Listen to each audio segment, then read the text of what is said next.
Bonjour à tous, bienvenue dans cet épisode 5 de Dac ou pas Dac. Je suis très heureux de vous retrouver pour aujourd'hui, encore une fois, décrypter les nouveautés de Google et il y en a énormément en ce mois de novembre. Alors pour rappel, moi je suis Yoann Elias, le fondateur de l'agence DAC, 15 ans d'expérience sur le media buying Google. J'ai monté cette agence en 2011 et donc on est spécialisé dans l'achat d'espace sur Google à la performance avec un pôle e-commerce, un pôle de génération de leads et un pôle de coaching pour aider les média buyers plus juniors à progresser ou les annonceurs qui veulent internaliser cette compétence. Je suis accompagné aujourd'hui de Mathieu qui va décrypter avec moi ces magnifiques news. Et donc Mathieu, je te laisse te présenter. Merci Johan. Bonjour à tous, Mathieu Houlbert. De mon côté, donc, je collabore avec Johan et je suis consultant en stratégie digitale, donc avec une approche pardon, qui va être plus transversale. L'idée, c'est d'aider les marques à connecter les bons leviers sur la partie acquisition, parcours client, data et évidemment cette partie pilotage à la performance. Donc, je vais avoir pour but, en plus de la vision experte de Johan sur la partie Google Ads, d'essayer de vous donner une vision un peu plus large et des impacts que ça peut avoir justement au niveau de vos stratégies globales, vos stratégies digitales globales et de ce qui sera nécessaire d'anticiper ou de modifier. Super, merci. Bah écoute, on va pouvoir attaquer. Donc on a sélectionné les meilleures news de novembre, parce qu'il y en avait énormément, et donc on a essayé de prendre tout ce qui peut être vraiment impactant pour votre business.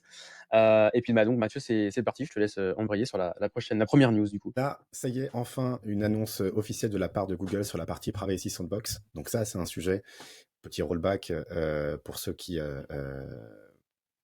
peut-être n'avaient pas suivi le sujet, mais Google a très sérieusement pensé à mettre fin aux cookies tiers pendant plusieurs années, aussi sous la pression de différents organismes de régulation. Il a testé des mécaniques, donc toutes ces mécaniques étaient centralisées au sein de la Privacy Sandbox, pour finalement s'apercevoir que malheureusement ces différentes mécaniques, là où un cookie tiers pouvait jouer le rôle de traceur, il fallait différentes mécaniques pour les différents besoins si on retirait cette partie cookie tiers, et Google n'a pas trouvé en fait de modèle qui était viable en termes de business pour contrôler, pour continuer à remonter la data, pour continuer à avoir de la visibilité sur la performance, mais finalement a décidé de mettre fin à la Privacy Sandbox, ce qui veut dire que le monde qu'on connaît, à savoir le monde avec des cookies first party et surtout des cookies third party, est un monde qui va perdurer pendant un moment, en tout cas vis-à-vis de Google, et donc ce qui ne va pas gêner la remontée de performance par la suite, même s'il faut garder en tête qu'il y a certains acteurs, notamment Apple au travers de Safari, qui réduisent la durée de vie des cookies tiers à 24 heures par exemple. Donc c'est vraiment une décision unilatérale de la part de Google qui permet de continuer à piloter les campagnes et à emmagasiner de la donnée comme c'était le cas auparavant, mais dans un monde, dans un univers où les autres acteurs commencent, Firefox, comme j'ai dit, Apple avec Safari, à réduire, à trouver d'autres moyens pour réduire la remontée de données et donc commence à réduire justement la visibilité qu'on peut avoir dans la partie reporting de Google. Ça, c'est un sujet qu'il faut garder en tête, même si Toujours. je ne sais pas si on peut se satisfaire de cette nouvelle, Johan, toi, je ne sais pas si on peut s'en satisfaire. En tout cas, la nouvelle est là et ça veut dire que le bon côté, c'est que tes campagnes, bah, tu vas pouvoir continuer à les piloter de la même manière. Ça ne changera rien. Ouais, donc ça c'est plutôt une bonne nouvelle parce que quand il y a ce genre de modifications, ça demande plein de modifs techniques, de tracking, de tags et c'est toujours lourd. Il y a toujours des zones de friction et des pertes de tracking et voilà, c'est des moments qu'on n'aime pas trop. Donc c'est plutôt cool que effectivement ce soit mis au rebut.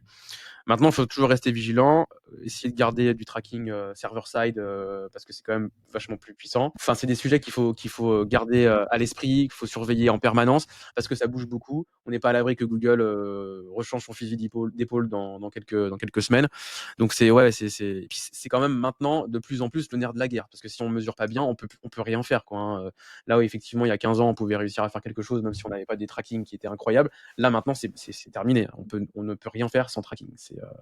Et ton point est intéressant parce que il y a une certaine contradiction dans ce que dit et ce que fait Google. Il y a, on met fin à la privacy sandbox et je pense que tu l'as constaté également. Par contre, on pousse à mort le server-side au niveau des accounts, au niveau des comptes, au niveau des annonceurs, parce qu'on a conscience que l'écosystème, lui, évolue et que quoi qu'il arrive, la donnée va être bridée. Et donc, comme tu l'as dit, Google pousse à contrario, à côté de ça, énormément sur la partie server-side pour essayer de retrouver un peu de data qu'on perd de plus en plus, de visibilité. Et donc, il y a en effet des enjeux qui sont conséquents. Et si vous n'avez pas fait du server-side sur vos sites jusqu'à maintenant, en 2026, ce sera le moment de le faire. Ça va Ouais. être un vrai sujet. Server-side plus consent mode plus enhanced conversion, avoir les trois bien mis fait que on se c'est un sorte de bouclier contre toutes les modifications qu'il peut y avoir un peu partout sur le marché, quoi. Exactement. Passons à la suite. On revient sur un sujet qu'on avait déjà évoqué, je crois, d'ailleurs, dans le dernier DAC ou pas DAC. Et d'ailleurs, on a oublié de dire qu'on était DAC ou pas On était DAC sur back les anciennes news. et oui, Mais et bah, donc, on du est, coup, on revient. On est DAC? On est plutôt DAC sur la On fin de est la plutôt Privacy DAC? Sandbox, son intérêt business. On est plutôt DAC. On est plutôt très DAC? Voilà. On avait parlé des text guidelines, donc qui sont un moyen pour essayer de contrôler les campagnes et les performances de Google sur la partie IA. Donc, on pense notamment à PMax et à IMAX ou IMAX. L'idée étant de pouvoir donner justement un champ sémantique à utiliser ou à ne pas utiliser dans les annonces qu'il peut pousser. Google l'avait annoncé. Il est maintenant disponible en bêta. Donc, il devrait arriver, si je dis pas de bêtises, c'est plutôt 2026 pour la France. Il est en bêta aux États-Unis. Donc, c'est un sujet qui va arriver. C'est un sujet qui est demandé par pas mal d'annonceurs d'avoir du contrôle. On l'évoquait tout à l'heure, Johan. Je pense qu'un des points qui a changé par rapport à il y a 15 ans, quand tu as démarré, versus à ce qu'il y a maintenant, c'est peut-être justement l'arrivée de la partie IA, mais surtout de la perte de contrôle sur certains sujets. On parlait des mots-clés, on parlait des ciblages. Et donc là, on parle justement du champ sémantique sur lequel l'IA va commencer à prendre la main de plus en plus. Et finalement, on a besoin de retrouver un peu de contrôle pour être certain de la pertinence, l'IA n'étant pas encore parfaite actuellement. Ouais. Ouais, parce que la perte de contrôle, effectivement, on la voit au fur et à mesure des années. Maintenant, Google, je trouve qu'ils sont plutôt malins parce qu'on perd le contrôle, mais on a toujours des espèces de des petites zones où on peut contrôler, on peut ajuster, on peut voilà, optimiser. Donc ça, je trouve qu'ils ont fait le job, surtout sur les 2 dernières années, là où ils avaient complètement essayé de nous enlever 100% du contrôle. Et ils ont bien vu que c'était un échec. Là, ils nous redonnent du contrôle sur pas mal de sujets et c'est plutôt cool.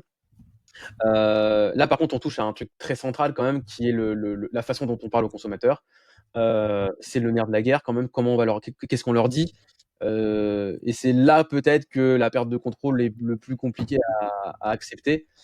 Parce que voilà, c'est l'image de marque. Voilà. Donc il faut pouvoir effectivement dresser l'IA, bien la prompter pour qu'elle puisse nous dire c'est exactement comme nous on pourrait parler à nos consommateurs. Donc ça c'est bien, on est DAC, hein, il faut qu'on puisse avoir effectivement un contrôle là-dessus parce que sinon moi je pense que c'est la plus grosse zone de friction, elle est là sur le fait de parler aux internautes, quoi. Et donc c'est là que Google doit absolument nous donner les clés pour prompter les IA afin de bien parler aux consommateurs. Prompter pour mieux les dompter, je dirais même. Exactement. Oh, ça c'est beau ça. Très beau mantra. Je me doutais que ça te plairait et que ça irait dans... Tu vois, exactement. Ça peut être ton nouveau mantra, mais toi qui domptes justement les algorithmes, l'idée est maintenant de dompter l'IA. Exactement. De prompter l'IA pour la dompter. Exactement. Non, mais ça c'est clair que là c'est le plus important parce que encore bon, apparaître sur certains mots-clés qu'on n'a pas forcément choisis, mais bon, ça amène de la performance parce qu'on utilise des stratégies d'enchères intelligentes. Why not? Par contre, commencer à créer les annonces, parce qu'on l'a vu, hein, ça fait quand même des années déjà que Google propose de modifier les annonces. Oui, bien sûr. On a fait des tests, c'est une catastrophe.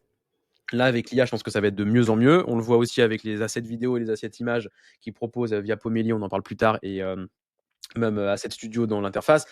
Ils ont fait des progrès incroyables. C'est vraiment le jour et la nuit. Maintenant, à voir ce qu'ils font sur le texte. Mais il faut qu'on ait effectivement une zone de contrôle. Donc on est Très dire DAC. qu'on est super DAC, quoi. On est méga On est DAC. super DAC avec le sujet. Parfait, allez, on passe à la suite. On l'avait abordé également rapidement, mais c'était non officiel. Maintenant, c'est officiel. Et je pense que vous qui nous suivez, vous avez pu le constater, Google a changé l'interface de la page de résultats, de la fameuse SERP, comme on l'appelle. Et on a désormais, au lieu d'avoir des résultats sponsorisés avec ce petit libellé sponsorisé par résultat, on a maintenant des résultats qui sont encadrés dans une zone qui s'appelle résultats sponsorisés, avec un petit bouton, comme vous pouvez le voir sur la slide en bas à gauche, masquer les résultats sponsorisés, qui permet de les masquer, mais ce qui donne la liberté désormais à Google d'afficher, et ça c'est vraiment le gros changement, d'afficher ces résultats sponsorisés comme des résultats naturels. Et donc désormais, on n'a plus aucune différence avec les résultats naturels en dehors de cet encadrement. Et du coup, je me permets de refaire également un petit rappel, comme on était dans la partie un peu nostalgie, ça fait 25 ans, etc. On l'a vu, Johan, on l'a vu, les résultats ont évolué, des fonds roses, des fonds bleus, des fonds jaunes, marqué publicité, marqué... et tout ça a évolué pour finalement, et on le savait que c'était l'objectif de Google depuis plusieurs années, d'arriver à ce saint Graal de mélanger finalement les résultats Google Ads et d'en faire des résultats naturels. Eh bien, ça y est, on y est. On y est. On y est, on y est. Et moi, je me suis fait avoir déjà. Donc Je pense qu'on s'est tous fait avoir. même les plus aguerris qui passent leur vie dessus, moi je me suis fait avoir. Le jour où j'ai cliqué sur un lien, je pensais que c'était du SEO. Et là je suis ah putain, c'est un lien sponsor. Ils sont vraiment très forts. Bon, alors du coup, c'est toujours la même optique, hein, c'est de gagner plus d'argent pour Google, là, hein, évidemment, faire en sorte que la publicité soit masquée. Donc ça, effectivement, ça fonctionne. Maintenant, il y a beaucoup de gens qui veulent pas cliquer sur les pubs, qui cliquent dessus et qui du coup se disent merde, c'est une pub, je reviens en arrière et donc je fais un rebond et donc voilà, on a Donc c'est ce qu'on remarque un petit peu, hein, c'est qu'effectivement, on a une hausse de CTR, mais peut-être un taux d'engagement qui peut avoir tendance à baisser parce que bah, les internautes se sentent un petit peu truandés, entre guillemets. Donc, c'est sûr que ça marche. Hein. Là, on n'a plus aucune différence entre le SEO et le SIA. Ça aussi donne encore plus de crédit aux campagnes DSA qui récupèrent, comme le SEO, les balises title. Mmh. Donc évidemment, quand on fait du DSA, les taux de clics du DSA vont avoir encore plus tendance à monter parce que là, ça ressemble, mais c'est à 100% un lien Ouais. SEO, alors que c'est pas forcément le cas sur du search. Donc ouais, bon, on est plutôt DAC sur le truc parce que bon, on est moins DAC pour les consultants SEO sont moins DAC, mais nous on est plutôt DAC quand même parce que ça permet d'aller, bah, on le voit bien, hein, d'améliorer les taux de clics et d'aller chercher plus de volume, quoi. Après, c'est compréhensible d'un côté, on va se positionner, on va se faire l'avocat de Google. 80% du chiffre d'affaires de Google, c'est la partie ads. Évidemment, leur objectif, c'est de générer plus de clics. On est arrivé, je crois que c'était un sujet il y a 1 an ou il y a 1 an et demi, on est arrivé en fait à, c'est pas une stagnation des requêtes, mais en tout cas la croissance des requêtes diminue. Du coup, comment on fait pour trouver des relais de croissance? On change l'affichage des résultats et on génère plus de clics. Donc c'est évidemment une des stratégies de Google pour toujours essayer de maximiser voilà, le volume Les de clics, revenus. mais en effet, à quel prix? À quel prix pour les annonceurs et à quel prix pour finalement également pour les internautes? On perd en partie dans un côté. Les annonceurs, je pense qu'il va y avoir un travail aussi à faire, je pense, Yuan, de notre côté, parce que quitte à ressembler au SEO, peut-être qu'on doit du coup retravailler également nos Les titres, LP. nos descriptions pour essayer de vraiment se fondre dans la masse encore un peu Mmh. plus. Ça peut être une stratégie qu'on peut adopter et ça va obliger, je pense, à aligner finalement les messages tant sur la partie Google Ads que sur la partie SEO et à uniformiser la partie prise de parole. Donc, ça a beaucoup d'impact, c'est encore très nouveau et Google a très peu communiqué sur le sujet. Et donc, on n'a pas du tout de stats, on n'a pas du tout de vision sur pourquoi, comment et comment ils vont amener ça. Mais en tout cas, c'est présent, il faut faire avec, il faut essayer de tirer son épingle du jeu pour en faire en tout cas une opportunité business. Et peut-être aussi même de retravailler un petit peu les landing pages parce qu'on Ouais, a tendance effectivement, comme tu dis, pour se fondre dans la masse, effectivement, retravailler les titres, les descriptions pour vraiment ressembler à du SEO. Mais on a souvent tendance à faire des landing pages dédiées pour le SIA et très agressifs marketingment parlant. Mais maintenant qu'on veut se faire passer pour vraiment du SEO, peut-être qu'on a intérêt à avoir des pages peut-être des fois un peu moins travaillées, un peu moins marketing, pour vraiment se faire passer pour ouais. du SEO de bout en bout. Bon, bah, ça, ce sera des tests à faire et à mener dans les prochains mois. Du coup, on est, comment dire, on est DAC sur l'aspect Google Ads, mais on est désolé pour les internautes qui cliquent inopinément. Voilà, c'est pas de notre faute. C'est pas de notre faute, c'est Google. Allez, on continue. Google a pris l'habitude avec DemandGen de dropper, c'est littéralement le mot, donc de dropper une update par mois. Et donc, on a le DemandGen Drops du mois qui est tombé avec pas mal de nouveautés qui sont arrivées, la possibilité d'aller sélectionner, d'aller viser en tout cas que des prospects nouveaux et donc de mettre de côté tout client déjà, comment dire, qui a déjà converti, la possibilité de faire du deep linking, notamment avec la partie application sur iOS, la possibilité de créer, c'est toujours ces notions de création par IA et de générer voilà, des vidéos qui sont optimisées et donc qui sont venues améliorer la feature. Et enfin, le target CPC, donc qui est désormais disponible. Donc, pour rebondir sur ce que tu disais tout à l'heure, Google a appris de ses erreurs et a désormais pris le pli sur certains aspects, pas sur tout, ce qu'on voit là, qu'il y a une grosse communication typiquement sur DemandGen, alors qu'il n'y en a pas sur la page de résultats. On voit que c'est très sélectif et que Google choisit justement les communications avec soin sur lesquelles il veut gagner en lumière. Et donc là, sur ces sujets, sur la partie DemandGen, sur laquelle Google travaille pour en faire plus qu'un outil de haut de funnel, Oui. et essayer de le faire descendre un peu plus dans le tunnel, Google nous drop littéralement des features désormais tous les mois sur le sujet pour travailler sa communication et pour justement donner les outils dont, Johan, tu as besoin pour la partie pilotage de campagne et essayer de considérer justement cette typologie de campagne autrement. Ouais, exactement. C'est aussi un de leurs très gros leviers de croissance. C'est là, hein, c'est DemandGen parce que, bah, comme tu l'as dit tout à l'heure, le search, le volume de requêtes baisse ou stagne. Google a des objectifs à 2 chiffres de croissance par an, donc voilà, il faut qu'ils aillent chercher du volume. Augmenter les CPC du search, bon, je pense que là, ils les ont déjà bien augmentés. Ils se sont déjà fait épingler plusieurs fois sur le sujet. Ouais. Hem, OK, maintenant on maquille les résultats SIA pour les rendre SEO, OK, on veut encore de la croissance. Ils sont obligés d'aller chercher la croissance ailleurs et la croissance ailleurs, c'est DemandGen. PMax c'est déjà bien installé, mais c'est DemandGen. C'est d'aller monétiser Gmail, c'est d'aller monétiser YouTube et l'ensemble des réseaux de Mmh. de Google et donc DemandGen, pour le coup, là, c'est pareil, moi, c'est un peu ma révélation de 2025.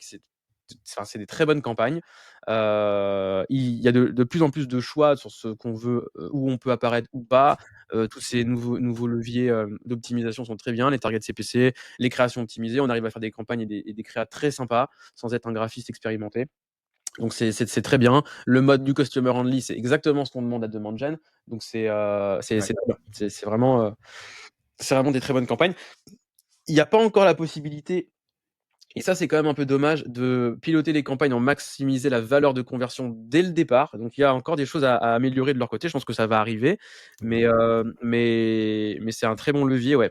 Sur les stratégies d'enchères, je trouve qu'ils sont un tout petit peu light encore, mais ça va. J'imagine que c'est dans les tuyaux.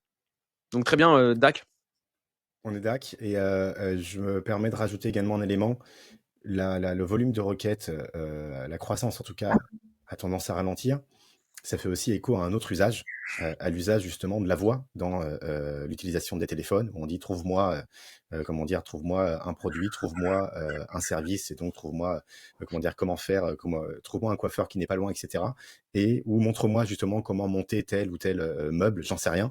Et ça fait écho aussi à une consommation qui est différente, où désormais la page de résultats sous forme textuelle ne correspond plus toujours justement aux résultats attendus. Et on a besoin maintenant d'avoir des résultats images, des résultats vidéo. Et DemandGen va venir s'intégrer justement sur ces nouveaux usages et vous permettre justement d'être présent, non pas sur la page de résultats de Google, mais ailleurs, parce que il y a, je pense, un sujet, notamment dans l'utilisation des téléphones, où la page de résultats de Google maintenant va être bypassée pour aller directement sur la consommation de contenu dédié. Et c'est là que DemandGen vous permet de vous positionner sur du YouTube, sur de l'image, sur du Gmail, comme tu disais, sur de l'app. Là, on parle de deep linking et donc ça peut renvoyer directement sur une app.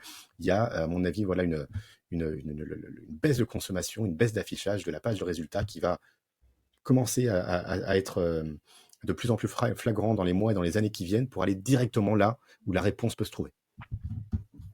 On y va avec une news qui est toute fraîche, parce qu'on est le 18 novembre, figurez-vous, aujourd'hui, et ça c'est tout frais, c'est sorti hier soir. Et donc l'annonce de Google, enfin l'annonce, c'est pas officiel, ça s'est fait dans des petits événements internes, je crois, du côté des US, et il y a une slide qui est passée, qui a immédiatement été capturée et qui s'est diffusée sur Internet. C'est très bien les bruitages. Et qui donc s'appelle un nouveau modèle qui sera disponible, un nouveau modèle de bidding, donc le Journey Aware Bidding, qui dépendra donc du coup d'une conversion principale, mais également donc de conversion secondaire. Et je ne crois pas dire de bêtises, Johan, en disant que c'est déjà un modèle que tu essayais d'exploiter au travers de Google Ads, mais ça va être désormais officiel. Google va supporter ce fonctionnement, et j'imagine ça permettra une configuration qui sera sans doute plus aisée, plus simple, et donc de gagner en rapidité et en productivité. Exactement. Ouais, ça c'est très DAC, puisque c'est ce qu'on fait à l'agence, alors surtout en lead gen ou sur des campagnes, de branding en e-commerce. C'est-à-dire que, en lead gen, par exemple, quand on veut installer, je vais dire une bêtise, un poêle à bois, la métrique principale, ça va être, l'installation et l'achat du poêle à bois. Sauf qu'entre le moment où la personne arrive sur la page et le moment où le poêle à bois est installé, il se passe quand même à la fois du temps, mais à la fois des étapes. Il se passe la prise d'un rendez-vous, la prise d'un lead sur la page, il se passe la prise d'un rendez-vous téléphonique, il se passe la prise d'un rendez-vous physique, et ensuite il y a la pause. Et donc, nous, l'idée, c'était de se dire, bah, on va pas piloter à la pause finale, on va donner une valeur de conversion à chacune des étapes en fonction de la valeur finale et des taux de transfo entre chaque étape. Et du coup, on va piloter avec des micro-conversions. Et donc, au lieu de piloter avec une conversion finale, on va piloter avec 3 sous-conversions, enfin 3 micro-conversions et une conversion finale. Et donc, du coup, bah, ça va nous permettre de le faire, j'imagine, de manière beaucoup plus simple. Et donc, du coup, c'est très bien. Ça, c'est excellent. C'est une très, très bonne chose, parce que C'est une bonne chose, ouais. pareil sur le e-commerce, c'est-à-dire que quand on fait une campagne de branding ou de demande gen, justement, dont on parlait tout à l'heure, c'est très sur des achats qui sont assez onéreux, c'est très compliqué de piloter à l'achat, parce que les gens n'achètent pas tout de suite. Par contre, piloter à l'ajout panier, piloter au fait que la personne ait vu 3 ou 4 pages produits sur le site, ça c'est pas mal. Ce sont des micro-conversions, c'est-à-dire qu'elles sont pas aussi engageantes qu'un achat, mais elles sont très importantes quand même, parce que ça permet de faire connaître la marque. Et on peut dire aux algorithmes, bah, au lieu de me cibler juste des gens qui viennent sur le site, va me cibler des gens qui viennent sur le site et qui font 2-3 pages produits et qui font un panier. Et du coup, l'algorithme est beaucoup plus puissant dans son ciblage derrière. Donc ça va permettre aussi, et ça va dans le sens de l'histoire, d'aller faire plus de campagnes haut de funnel.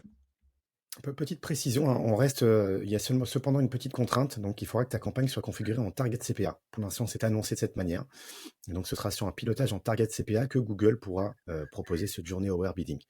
Mais dans l'idée, je te rejoins, c'est très intéressant qu'il le propose, et ça permet de venir comparer cette cette journée, cette customer journée, à ce qu'on peut retrouver sur des outils qui sont extérieurs à Google, sur les outils de nurturing, où on a ces notions.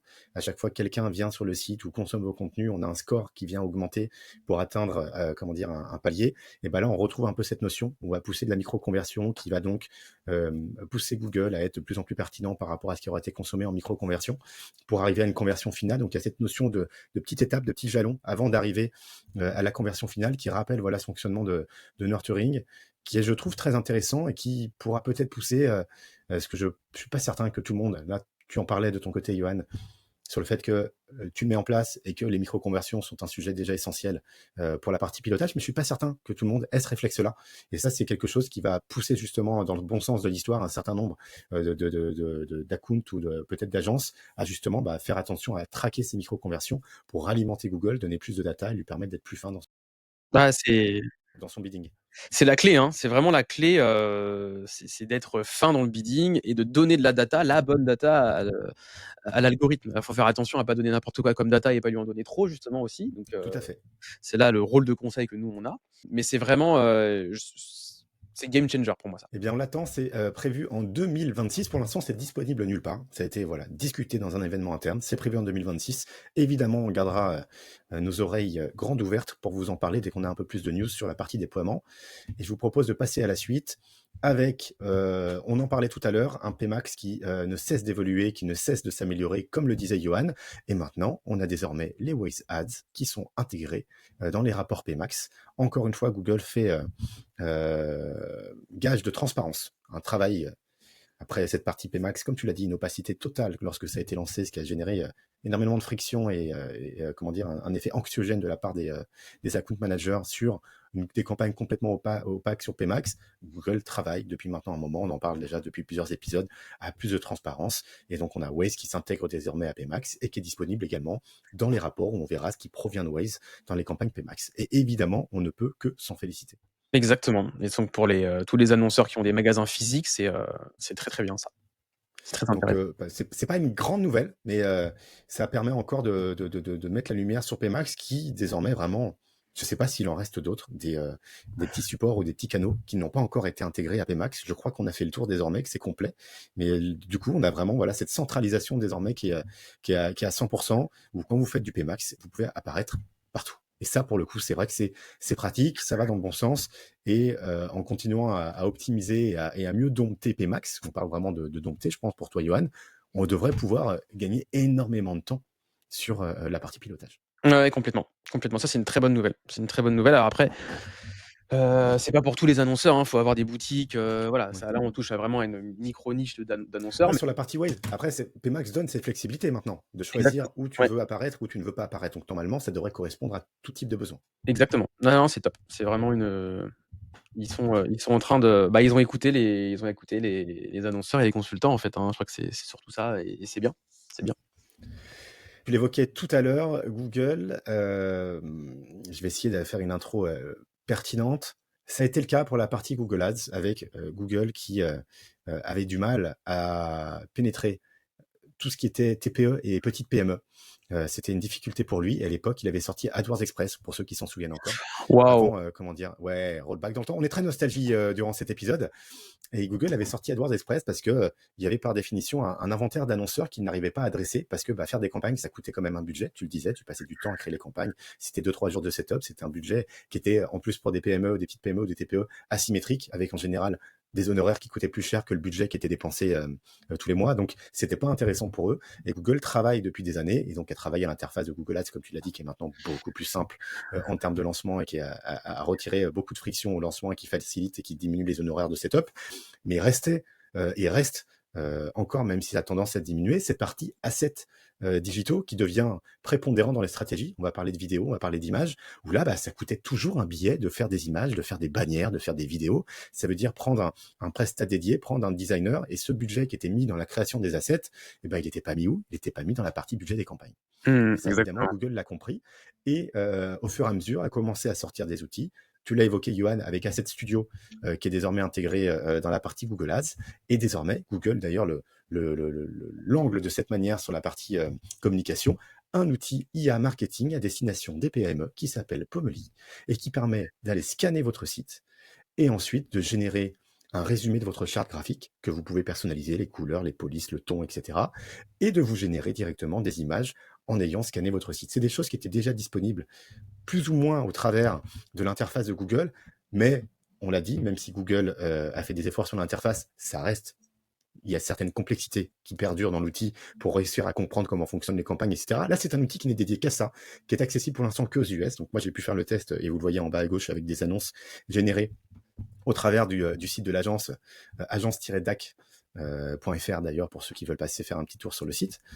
Et donc, ça permet de générer très rapidement des assets pour n'importe qui. Et ça, pour le coup, c'est un vrai pavé dans la mare pour essayer de descendre justement au niveau des TPE et des PME qui en ont besoin pour être visibles, notamment, évidemment, on va penser à du demand gen, principalement. Et ça, c'est une belle action de Google, et je trouve ça hyper pertinent de l'avoir amené de cette manière. Et surtout quand tu vois la qualité des créas que tu as faites, quoi. Et comme je disais, j'étais très triste parce qu'il y a Johan sur le site à différents endroits, et il y avait des bannières où c'était vraiment Johan qui était mis en avant, etc. C'était hyper quali, et je sais pas pourquoi j'ai pas pris le bon screenshot, et j'aurais dû recommencer, etc. Mais le temps m'a manqué, et j'aurais aimé vous montrer Johan inséré dans des bannières, ça aurait été. Mais en fait, ça passait très très bien par rapport au site. L'univers graphique, d'ailleurs, vous irez voir le site pour vous en rendre compte. L'univers graphique est complètement respecté. Je trouve ça hyper pertinent. C'est impressionnant. C'est impressionnant. Donc, ouais, bah, il faut tester. Allez tester, prenez un VPN, ça coûte pas très cher, faites des tests, c'est assez bluffant.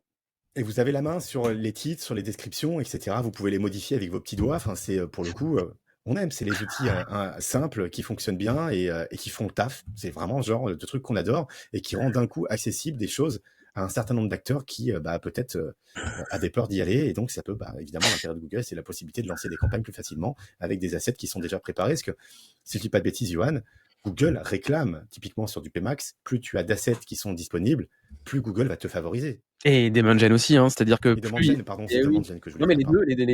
2, les 2, tu as raison. Pmax et demand gen, qui sont les 2 fers de lance de croissance de Google, demandent de la créa, demandent des vidéos, demandent des assets, des images dans tous les sens, et avec des tonnes de formats. Donc évidemment, pouvoir, et ce sont toujours des zones de friction.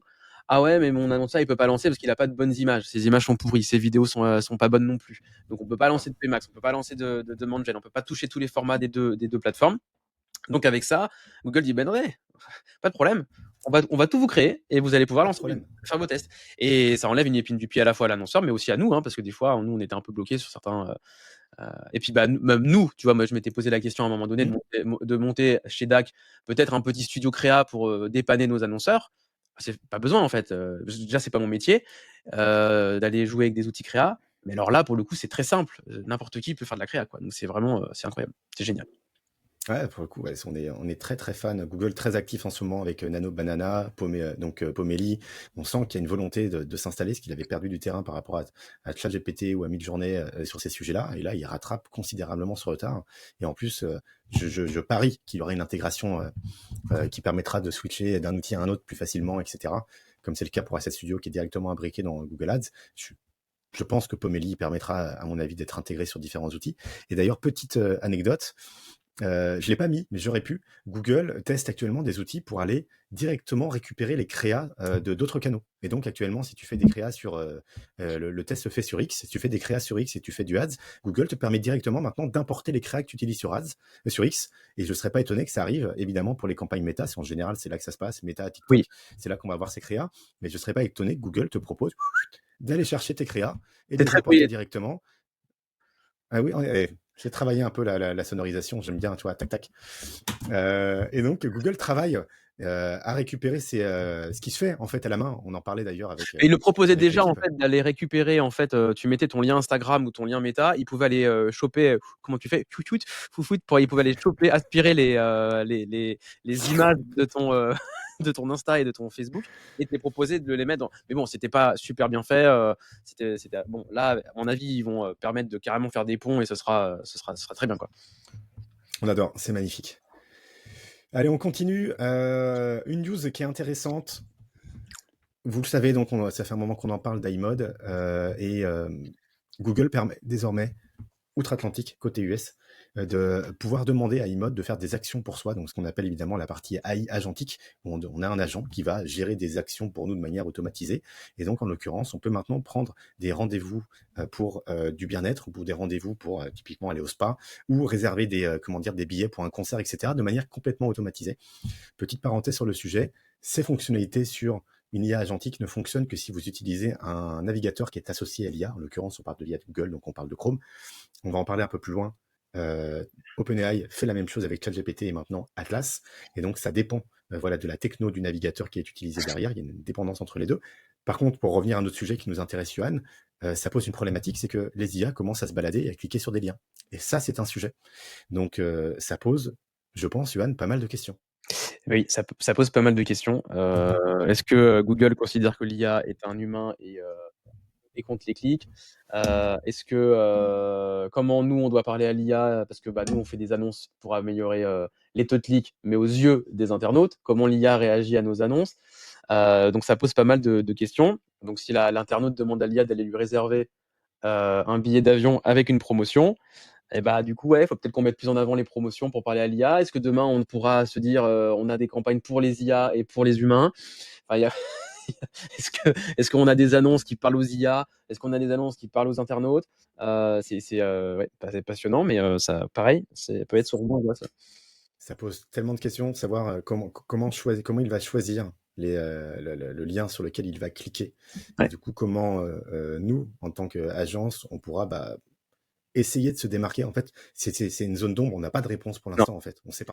Est-ce que Google va considérer les IA comme des robots malveillants et ne pas compter les clics et les mettre en clic incorrect et ne pas les facturer à l'annonceur? Enfin, il y a plein de questions en fait. Comment Google va traquer ça?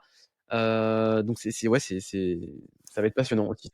C'est passionnant, excitant, et on a envie d'en savoir plus. Voilà. Donc on est DAC, mais on est dans l'attente là. On est DAC, voilà, un DAC qu'on met en pause sur le côté. Voilà, exactement.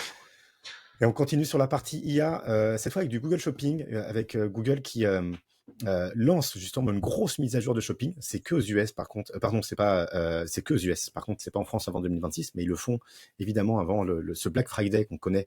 Et donc le moment est très bien choisi pour lancer ce genre de nouveauté avec un shopping qui se voit dopé à l'IA et qui peut vous faire des comparaisons de prix simplement en lui demandant d'aller comparer les prix pour tel modèle de chaussures, qui peut appeler directement pour vous un magasin pour aller chercher de l'information. J'ai bien dit appeler pour vous un magasin, et donc l'IA dialogue avec la personne qui répond pour poser des questions, et évidemment suivre les prix, et si vous avez mis par exemple j'ai envie d'acheter une paire de chaussures, elle est à 70 €, moi je veux la prendre si elle est à 55 €, l'IA pourra désormais suivre les prix, ce qu'on pouvait déjà faire sur Shopping, mais à partir du moment où on atteindra ce palier des 55 €, acheter directement pour vous cette paire de chaussures.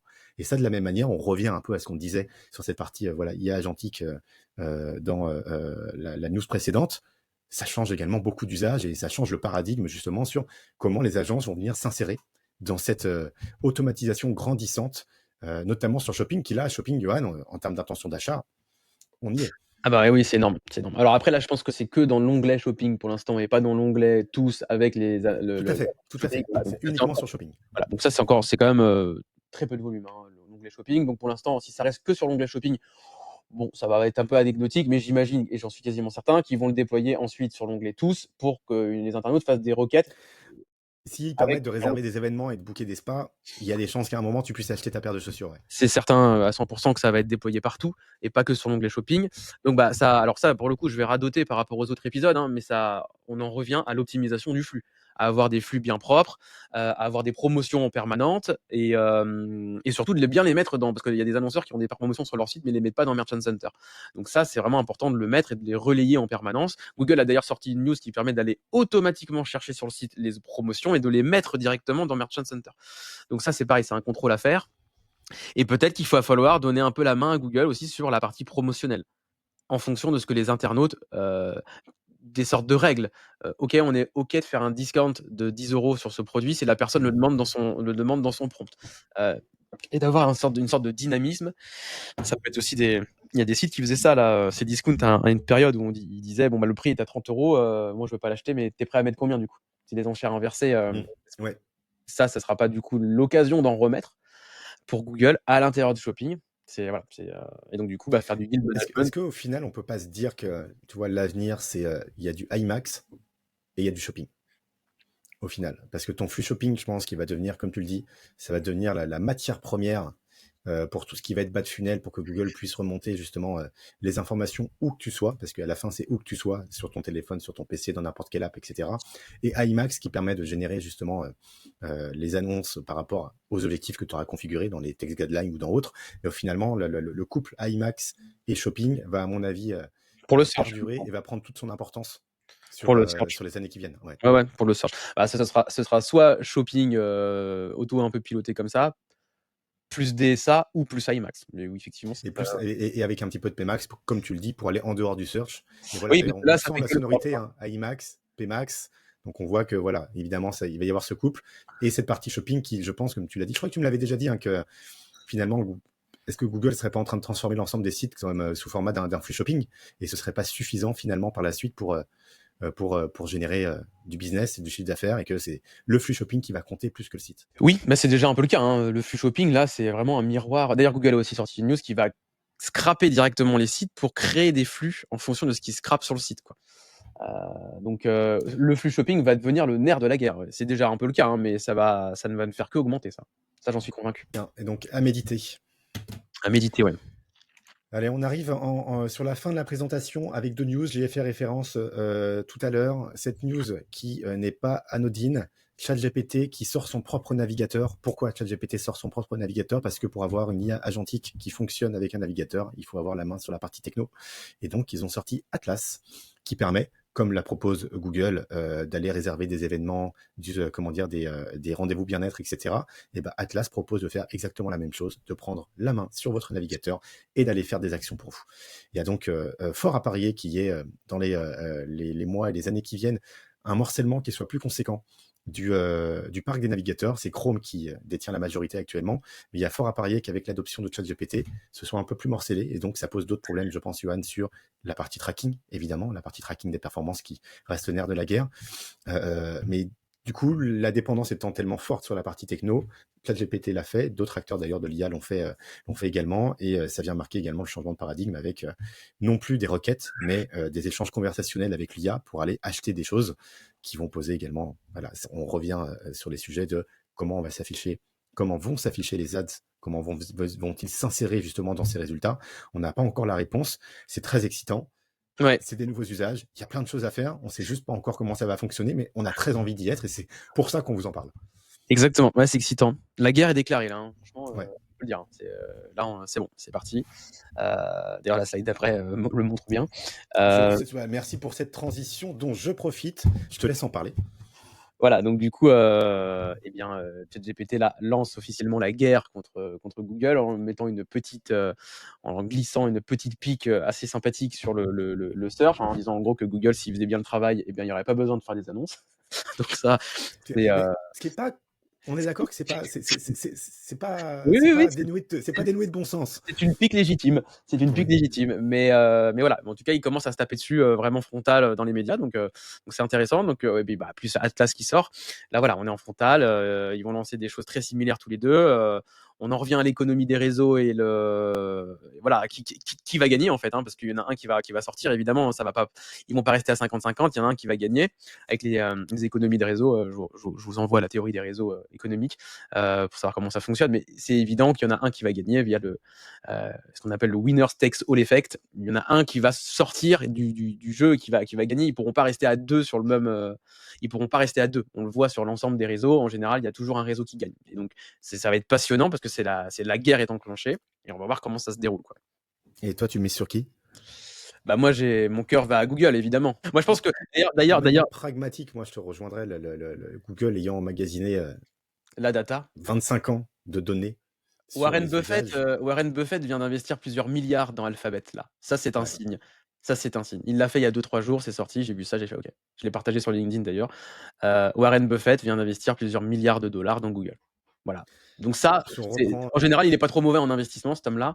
Donc je pense que c'est un signal. C'est un signal. si on reboucle, il y a quelques années avec la sortie de ChatGPT, on s'était tous dit, ça y est, c'est la fin de Google, etc. Mais Google a tellement bossé depuis, ils ont tellement rattrapé leur retard, tant sur la partie textuelle, c'était la base, mais même dernièrement, on l'a vu avec les Comédie. modèles photo et les modèles vidéo, c'est devenu incroyable. Et Google, et au final, c'est peut-être ça ce que je disais, le plus gros avantage. Ils ont 25 ans de data d'utilisation, et encore 25, je crois que c'est 98, donc 27 ans de data d'utilisation des users, de consommation, de recherche, ce que n'a pas OpenAI et ChatGPT. Ils ont certes des données qui ont été cherchées pour la partie, on va dire, culture de ChatGPT, mais la partie usage, besoin, utilisation, elle ne date que de quelques années pour ChatGPT, Et versus n'oublions pas que Google qui... ChatGPT utilise Google et le Oui, moteur de recherche Google pour s'auto-alimenter. Donc, je vous renverrai d'ailleurs sur une news que vous irez chercher sur la réduction du nombre de pages, de résultats pardon, renvoyés dans l'API Google qui est passé de 100 à 10, où tout le monde sent que c'est pour bloquer l'usage de Google par ChatGPT. Je suis bien d'accord avec toi. Mais donc, je miserai sur Google. Après, évidemment, ça reste ChatGPT qui a initié de nouveaux usages. oui. Et donc, il a une philosophie qui est très différente de celle de Google. Peut-être qu'il peut tirer son épingle du jeu, justement, sur. Il reste cependant quand même assez en avance. Là où il est en avance, c'est sur les features qu'il propose. Les Je features qu'il pense qu'ils propose, c'est pourront toujours le mois pas. premier, les sorties. Ils pourront juste rester en frontal. Soit il y en a un qui va crever, soit ils vont devoir prendre deux axes différents et pas proposer exactement la même chose. Là, le problème, c'est qu'ils sont en train de rentrer en pure frontal. Et bon, je pense que c'est une guerre où il va y avoir un mort. Où il faut qu'ils bifurquent. Après, je me trompe peut-être, on verra, l'avenir nous le dira. Après, là, on va essayer de voir ça de manière, de prendre de la hauteur sur le sujet. La concurrence, c'est toujours bénéfique pour les consommateurs ou pour les utilisateurs. Donc, ça veut dire Exactement. qu'une recherche d'innovation permanente, qui n'est pas le cas quand on est hyper dominant sur un marché, comme ça a été le cas pendant très longtemps pour Google, c'est toujours le cas d'ailleurs, hein. Mais par définition, maintenant, il y a une obligation pour Google d'innover et de pousser des choses qui n'auraient peut-être pas poussé avant. Et ça, comment dire, le bénéfice, il est pour nous, nous utilisateurs. Et nous, agences également, parce qu'on va pouvoir faire des choses qui vont être incroyables. J'ai hâte de voir ça. J'ai hâte de voir ça. Parfait, mais je crois qu'on arrive à la fin de ce long épisode, un peu plus long que d'habitude, mais on ne s'était pas parlé depuis longtemps. Vous avez deux épisodes en un parce qu'on est à 1h10 là. Donc voilà, ça fait deux dac ou pas dac. Ça fait dac dac ou pas dac dac. Voilà. Ouais, c'est ça, exactement. Qu'est-ce qu'on peut se dire comme mot de la fin? Et ben, on peut se dire que c'était dense, qu'on est excité, qu'on a un peu peur, mais qu'on est en maîtrise et qu'on suit le sujet et que du coup, que tout ça est très excitant. Et, Et ne, est-ce qu'on ne et souhaiterait arrêtez de pas faire à des blagues. aux personnes qui nous écoutent une bonne gestion, un bon pilotage du Black Friday? Exactement, parce que là, on est le 18, c'est la semaine prochaine. Enfin, ça a déjà commencé, hein, à vrai dire, le Black Friday commence le 1er novembre pour moi. Et donc, nous, on voit déjà pas mal d'impact. Mais ouais, bon courage à tous, là. C'est vraiment maintenant qu'on braque la banque, comme on dit, et qu'on va chercher du beau volume, qu'on va chercher des belles rentabilités jusqu'au 22 décembre. Donc là, il y a un bon mois à se marrer. Puis vous le voyez sur la slide, si jamais vous avez besoin d'aide, vous avez besoin de conseils, évidemment, bah, parlons-en, discutons-en, contactez-nous, on en parlera avec plaisir pour voir s'il y a une opportunité de croissance à collaborer ensemble. Exactement. Avec grand plaisir. Bah, merci beaucoup, Mathieu. C'était très dense, c'était très intéressant. On a bien rigolé aussi. Donc, merci pour tous ces bruitages. C'était très bien fait. Et puis, bah, bon visionnage à tous. N'hésitez pas à nous contacter si vous avez des besoins. Allez, merci à tous, on se retrouve en décembre. Bye.